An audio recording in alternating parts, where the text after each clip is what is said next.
Pour eux, le faste du Grand Théâtre de Tours n'est qu'un décor en trompe-l'œil. Depuis plusieurs mois, les musiciens de l'orchestre symphonique protestent contre la précarité de leur situation, au point d'annuler un spectacle samedi dernier, une première, mais avec quels effets? On fait le point avec notre invité ce soir. Bonsoir Laura Perrine-Martin. Bonsoir. Vous êtes musicienne oboïste, c'est ça, à l'Orchestre Symphonique de Tours. Vous êtes 55 musiciens. Alors, vous êtes en colère, car on le rappelle, nombre d'entre vous, tous en fait, ne sont pas en CDI, et ce, quelle que soit votre ancienneté. On va y revenir, mais d'abord, une délégation avait rendez-vous ce matin avec le maire de Tours, l'un des financeurs, la mairie de Tours, pour lui faire part de vos revendications. Qu'en est-il ressorti ? Malheureusement, pas grand-chose pour le moment. Notamment, on avait plusieurs points importants. On souhaitait que la mairie s'engage à ce qu'il n'y ait pas de licenciement d'ici un an parmi toutes les équipes du Grand Théâtre de Tours. C'était un des points. Et un autre point important, c'était que la mairie remette ses subventions à niveau suivant le cours de l'inflation sur les 20 dernières années. Et malheureusement, sur ces points quand même assez cruciaux, on n'a eu aucune réponse de la part de la mairie. On fait un petit retour en arrière. Pourquoi est-ce que vous craignez des licenciements? Quelle est la situation financière aujourd'hui de l'orchestre? Alors la situation financière est très compliquée. Il faut savoir que depuis 7 ans, les musiciens, nous subissons une grosse baisse d'activité. En 17-18, saison 17-18, on était à 61 concerts. Maintenant, on est passé à 37 sur la saison en cours. On remonte légèrement à 40 concerts pour la saison à venir. Mais voilà, pour nous, c'est extrêmement compliqué d'un point de vue artistique et financier, étant donné que nous sommes employés en CDDU. C'est-à-dire des contrats à durée déterminée sans indemnité de précarité. Vous êtes payé à la série de concerts, c'est bien ça? C'est bien ça. Par répétition et concert, en fait, on a des CDDU. Et ce qui fait que, du fait de ces statuts, dès que le Grand Théâtre rencontre des problèmes financiers, en fait, l'orchestre se retrouve à être une variable d'ajustement, mécaniquement. Et donc, ça fait 1 an qu'on alerte l'ensemble de nos tutelles sur cette situation dramatique.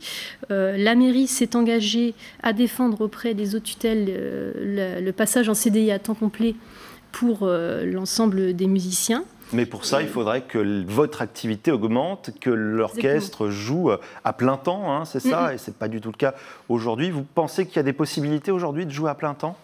Nous, on le pense parce que c'est le cas partout ailleurs en France. Chaque région a au moins un orchestre permanent à temps complet.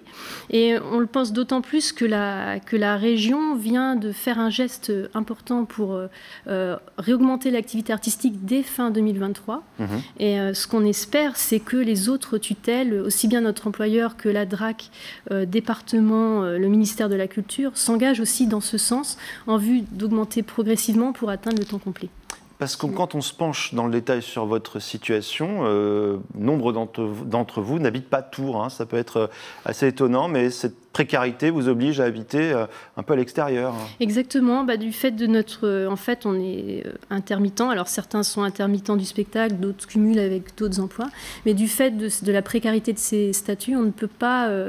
c'est difficile pour nous de nous engager à temps complet sur Tours, malheureusement. C'est ce qu'on souhaiterait.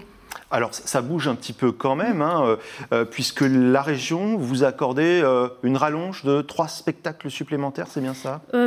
Plus que ça, pour 3 séries supplémentaires. 3 séries, pardon. Donc on peut envisager avec 2 concerts par série, peut-être. Bon, pour le moment, c'est pas encore défini, mais peut-être en tout cas au moins 6 concerts supplémentaires. Et oui, c'est un effort que l'on salue. Et ce qu'on salue, c'est que on sent une envie de cette tutelle que peut-être de développer notre orchestre, justement. Et c'est ce vers quoi s'est engagée la mairie. Mais voilà, on souhaiterait que maintenant, d'un point de vue financier, ça bouge aussi de ce côté-là. Est-ce que votre mouvement de grève, qui était assez inédit, a donné quelque chose, a porté ses fruits? Ça a porté... Alors bon, ça a été un crève-cœur d'en arriver là, malheureusement. On le regrette vivement. Ça nous a permis de rencontrer Monsieur le maire Emmanuel Denis aujourd'hui. Voilà, c'est la première fois qu'on le rencontrait et on l'en a remercié.